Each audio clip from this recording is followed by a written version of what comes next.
Hace un par de domingos inicié una pequeña serie de predicaciones sobre el poder transformador de la palabra que titulé Fuego, Martillo y Espada. Si recordáis, que espero que así sea, hace un par de semanas, basándome en el texto de Jeremías 29-23, hablamos de la palabra de Dios como ese fuego consumidor, fuego purificador y revelador. Y terminaba ese mensaje con la esperanza y el reto de que el poder transformador de la palabra en algunos de nosotros acabara de consumir y de quemar todo aquello que debe ser erradicado de nuestras vidas, que en otros esa misma palabra purificara y limpiara todo aquello que debe de ser limpiado, y finalmente que el poder de la palabra nos revelara a cada uno de nosotros nuestra verdadera posición, allí donde está nuestro corazón. Hoy, a la luz del mismo texto, Jeremías 23-29, que dice: ¿no es la palabra como fuego, declara el Señor, y como martillo que despedaza la roca? Pues en base a este versículo consideraremos la segunda de las metáforas que el mismo Dios utiliza para referirse al poder transformador de su palabra: martillo que despedaza la roca. Y empecemos por preguntarnos, ¿qué acciones puede llevar a cabo un martillo? Son muchas y variadas. A mí se me ocurren varias, pero al aplicarla a la palabra de Dios, la imagen que me viene a la mente es doble.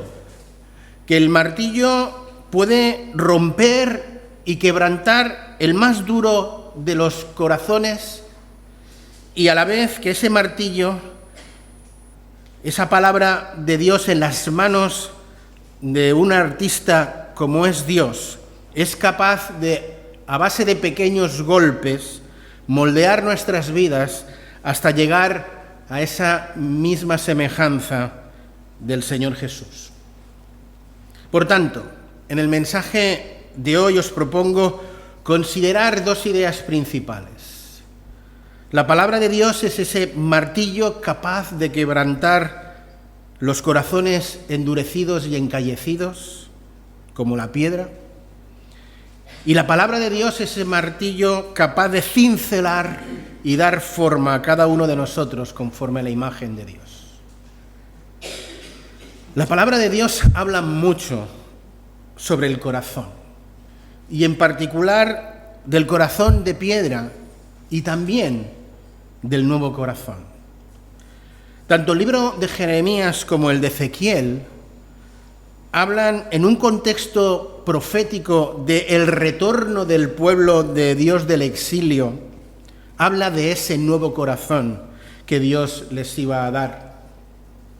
Jeremías dice en el capítulo 24, versículos del 5 al 7, así dice el Señor, Dios de Israel: como a estos higos buenos, así consideraré como buenos a los desterrados de Judá que yo he echado sobre este lugar, a tierra de los caldeos, porque pondré mis ojos sobre ellos para bien, y los traeré de nuevo a la tierra, y los edificaré, y los derribaré, y los plantaré, y los arrancaré, y les daré un corazón para que me conozcan, porque yo soy el Señor, y ellos serán mi pueblo, y yo seré su Dios, pues volverán a mí de todo corazón.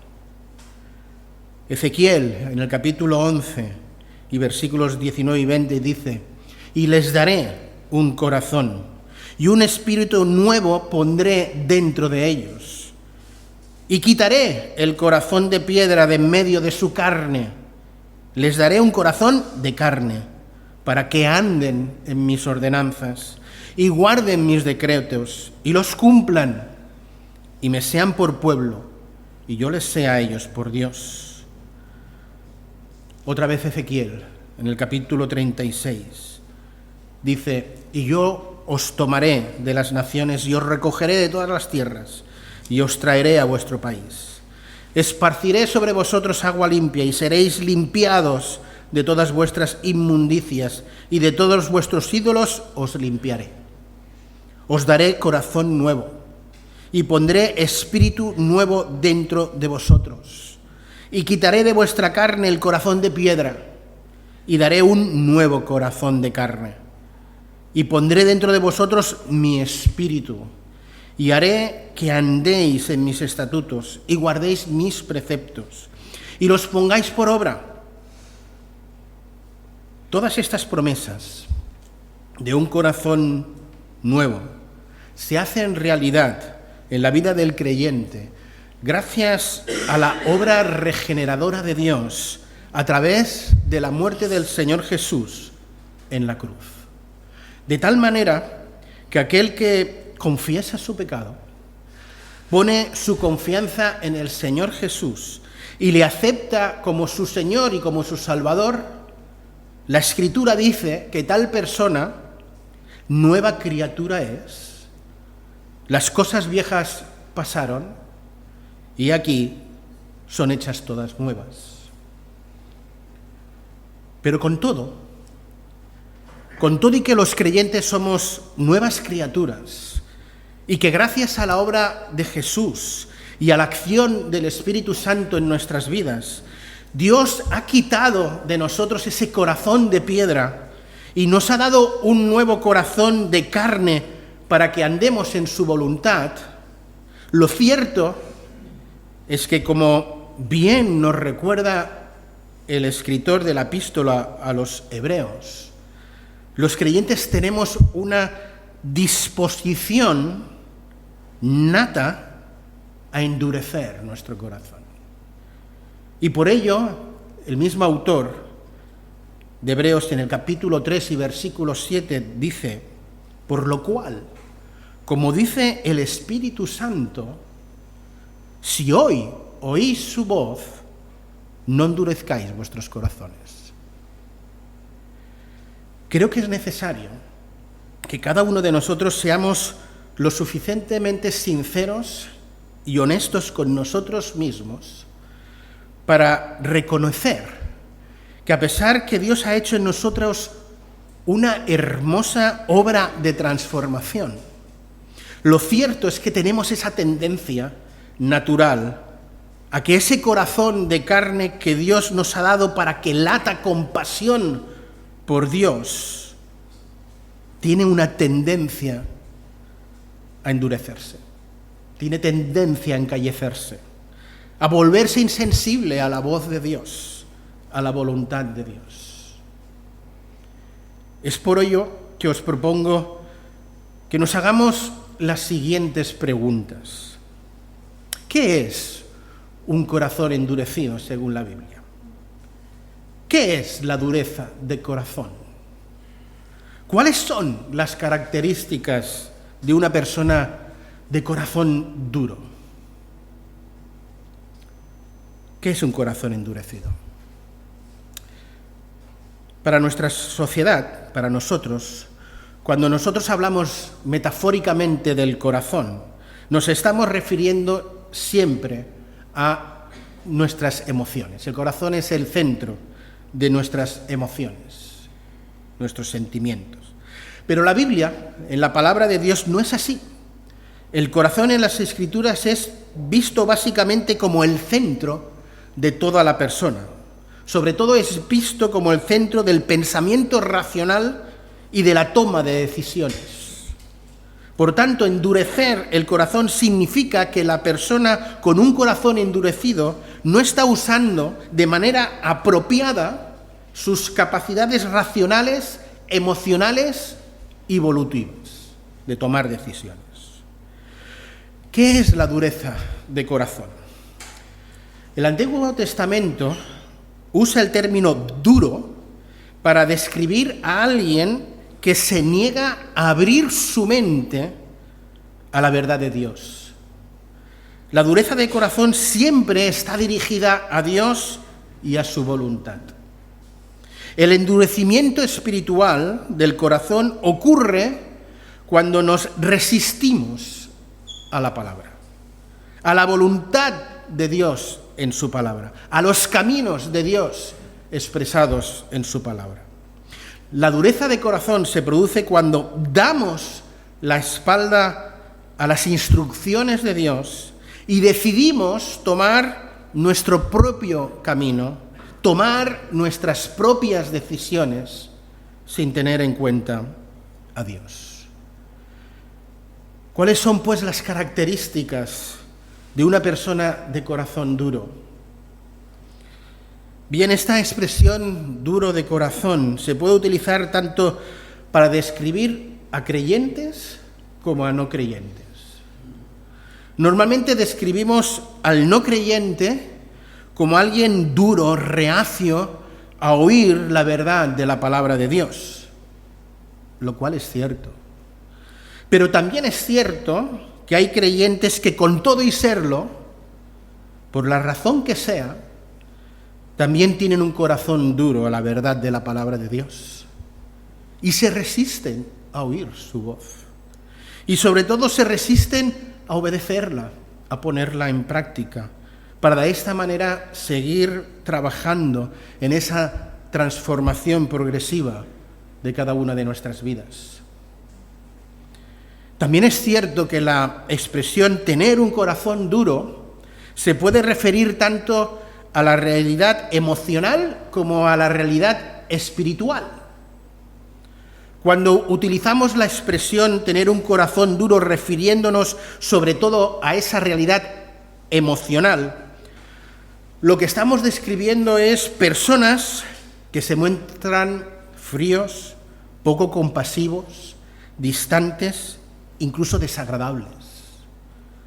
Describimos personas de corazón duro aquellos que son poco empáticos, poco sensibles a la realidad de dolor emocional de las personas que tienen y que están a su alrededor y que se muestran totalmente indiferentes.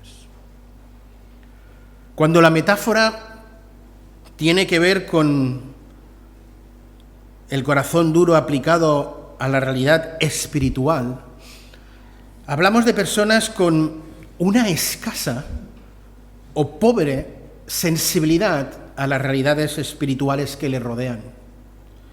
Una persona de corazón dura es aquella que, sea creyente o no creyente, está en una época de su vida que no es capaz de ver a Dios obrar, por más evidente que sea que Dios está obrando en su vida. Un corazón endurecido es aquel que, por más fuerte, alto y claro que Dios pueda hablar en su palabra, no escucha a Dios, hace oídos sordos. Aquellos que, por la razón que sea, han endurecido su corazón, son personas que, por más que vengan todos los domingos a la iglesia y oigan la predicación, en realidad no consiguen escuchar la voz de Dios, porque para ellos, por un lado les entra y por otro les sale.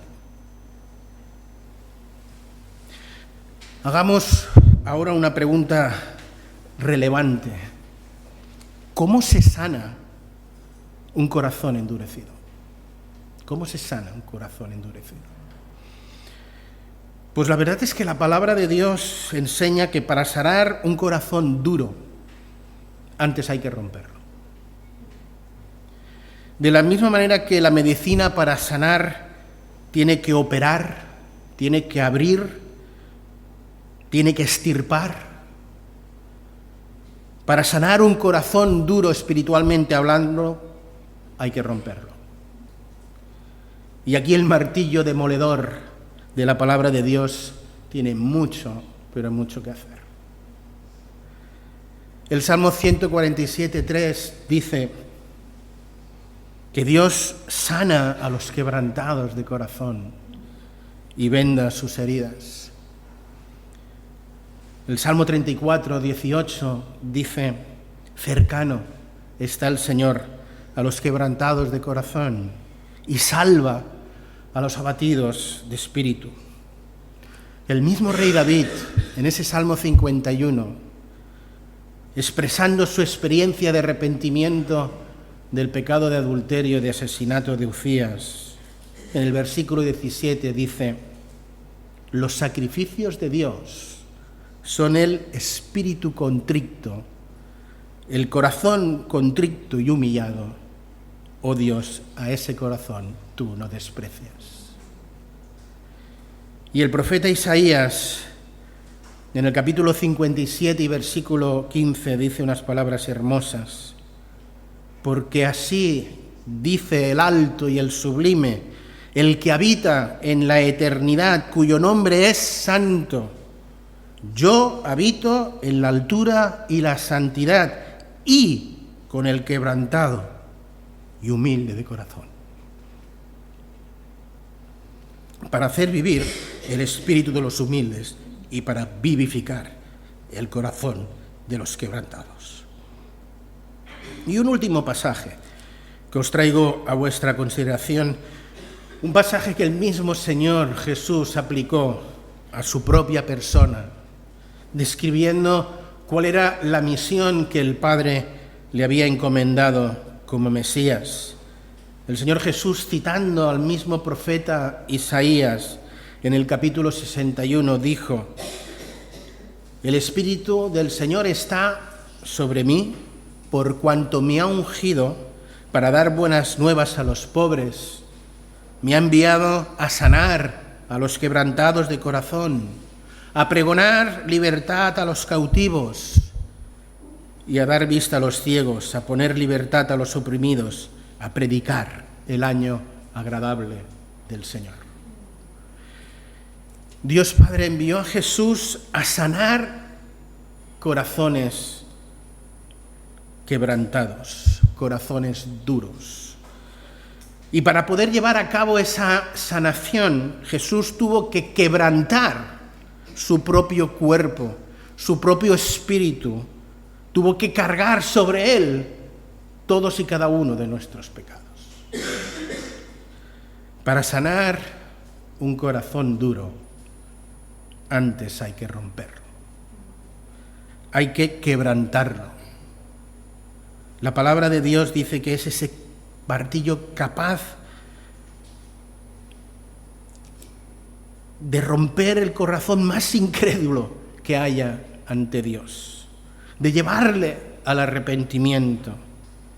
Y ese mismo martillo también es capaz de quebrantar el corazón endurecido de aquel creyente que, a pesar de que se le ha dado un nuevo corazón, como el mismo rey David, por un tiempo estuvo alejado de Dios y ese corazón se volvió de piedra. Hay dos preguntas que creo que son imprescindibles que cada uno de nosotros nos hagamos ahora. Y es: ¿cómo está nuestro corazón? ¿Y dónde está nuestro corazón? Y te ruego de todo corazón que en estos momentos permitamos que el martillo de la palabra de Dios toque nuestros corazones, no para destruirlo, sino para sanarlo. Y nos preguntemos de forma sincera: ¿cómo está nuestro corazón? ¿Dónde está nuestro corazón? Hagamos esa introspección interior y analicemos si no será que nuestro corazón nuevo que un día nos dio el Señor, con el tiempo se ha ido encalleciendo, haciéndose poco a poco un tanto insensible al obrar de Dios.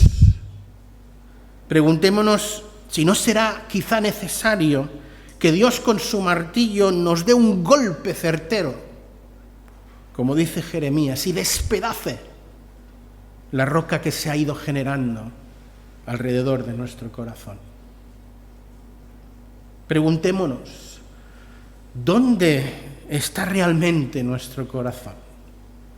¿De verdad está en Dios y en las cosas que a Dios le interesan y le agradan? ¿O nuestro corazón está en otros asuntos, en otros temas, que quizá no sean pecaminosos, o sí, pero igual no son pecaminosos, pero no son los asuntos de Dios, no son los asuntos que a Él le interesan, sino nuestros propios asuntos? ¿Dónde está nuestro corazón? Ya el sabio Salomón, tanto por lo que él había experimentado en su propia vida, pero sobre todo por lo que el Espíritu Santo le mostró, le relevó, en Proverbios 4:23 nos dice y nos aconseja: sobre toda cosa guardada, guarda tu corazón, porque de él mana la vida. La pregunta relevante es: ¿ciertamente la cosa más importante de tu vida y de mi vida es guardar nuestro corazón? ¿O hay otras cosas que guardas y guardamos con más afán e interés que nuestro propio corazón? Yo ruego a Dios que todos y cada uno de los que estamos aquí, lo más importante, con diferencia, sea guardar nuestro corazón para Dios, pues ciertamente de él emanan la vida y la vida eterna. Partiendo de este hecho, de que todos tenemos claro, deberíamos tener claro que lo más importante sobre todas las cosas es guardar nuestro corazón, permitidme que haga mío el consejo del sabio Salomón y deciros a vosotros y a mí mismo: sobre toda cosa guardada, queridos, guardad vuestro corazón. No permitamos que ese corazón de carne que Dios puso en nuestro interior para que latiera con pasión y obediencia a Dios se endurezca de forma que nos impida ser sensibles a su voz y, sin darnos cuenta, se esté endureciendo.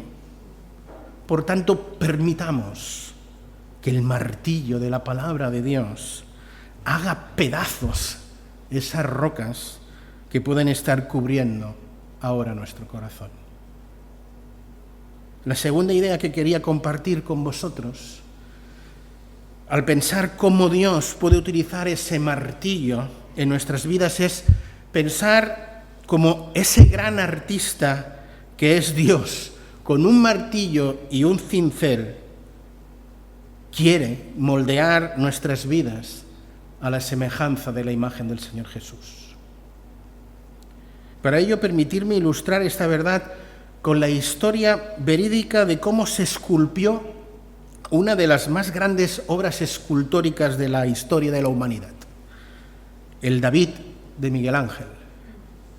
Una escultura de mármol blanco de Carraca, de más de 5 metros de altura, de más de 5,5 toneladas de peso, que se encuentra en la galería de la Academia de Florencia. Pues bien, en el año 1501, los dirigentes de la Ópera del Duomo, que era una institución formada por prohombres florentinos, encargada de administrar los bienes artísticos de la ciudad de Florencia, decidieron colocar en el ábside del Duomo toda una serie de esculturas representando personajes del Antiguo Testamento. Buscaron varios artistas que esculpieran varias esculturas, pero tenían especial interés en encontrar a alguien que se atreviera con un trozo de mármol conocido como el Gigante.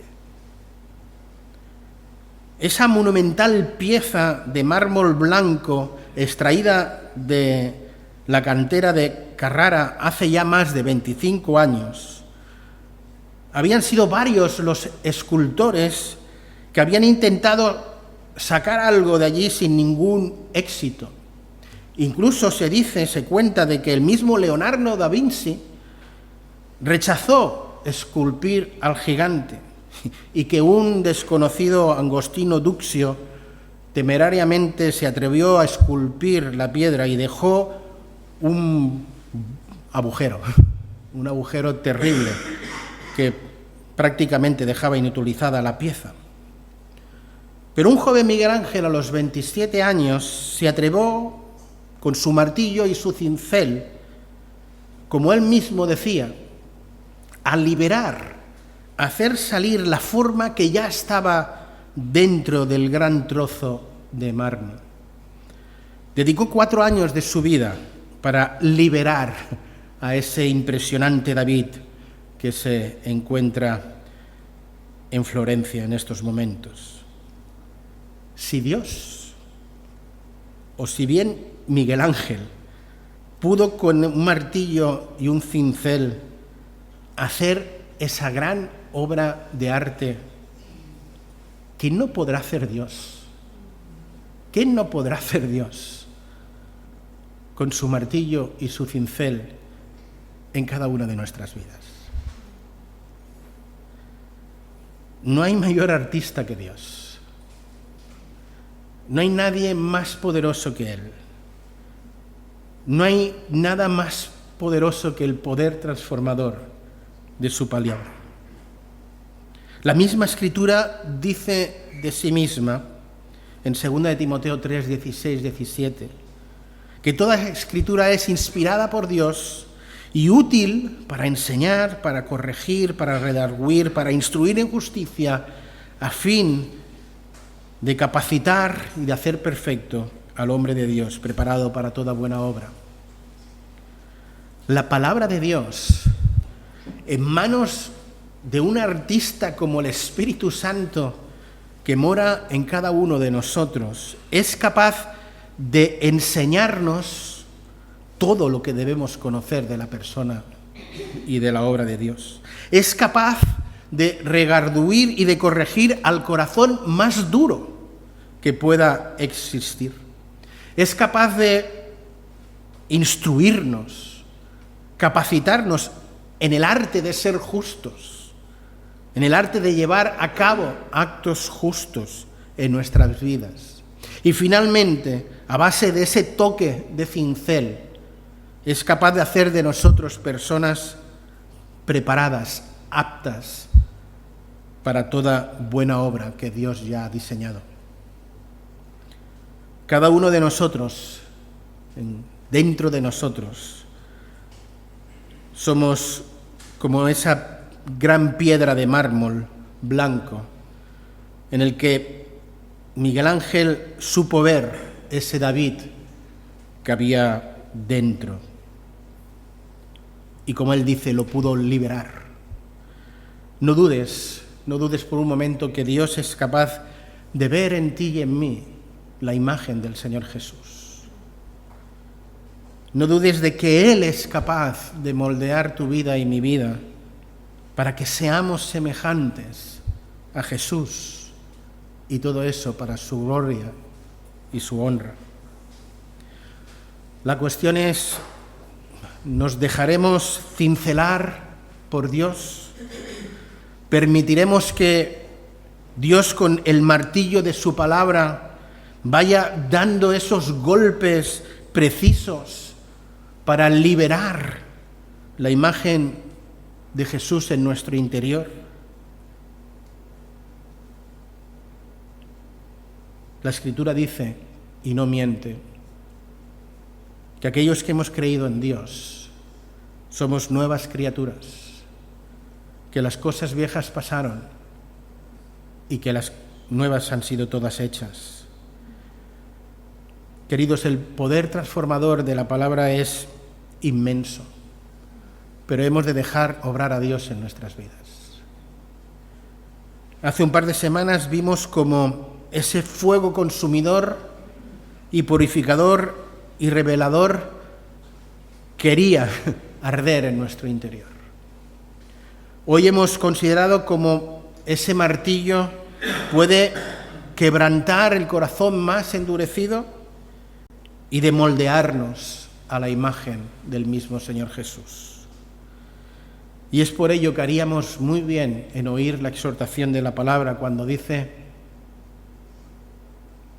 por lo cual, como dice el Espíritu Santo, si oyereis hoy su voz, no endurezcáis vuestros corazones.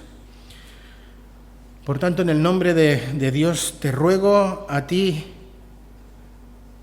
tanto creyente como no creyente, a ti que te sabes creyente, pero a ti que quizá sabes que aunque crees en Dios, no crees de la manera de Dios, tantos a unos como a otros, hago el mismo ruego en el nombre del Señor, que no endurezcamos nuestro corazón a la voz de Dios. Como dije hace un momento, puede ser que tú creas en Dios, pero sabes que crees a tu manera, no a la manera de Dios. Que crees en Jesús, sí, pero que eres consciente de que aún no has entregado tu vida a Jesús, que no le has aceptado como tu Señor y tu Salvador. Yo te ruego que no endurezcas más tu corazón, que no resistas más a Dios, que reconozcas tu condición de pecador, que reconozcas tu necesidad de Dios, que le pidas perdón, que abraces la obra de la cruz y que aceptes a Jesús como tu Señor y Salvador.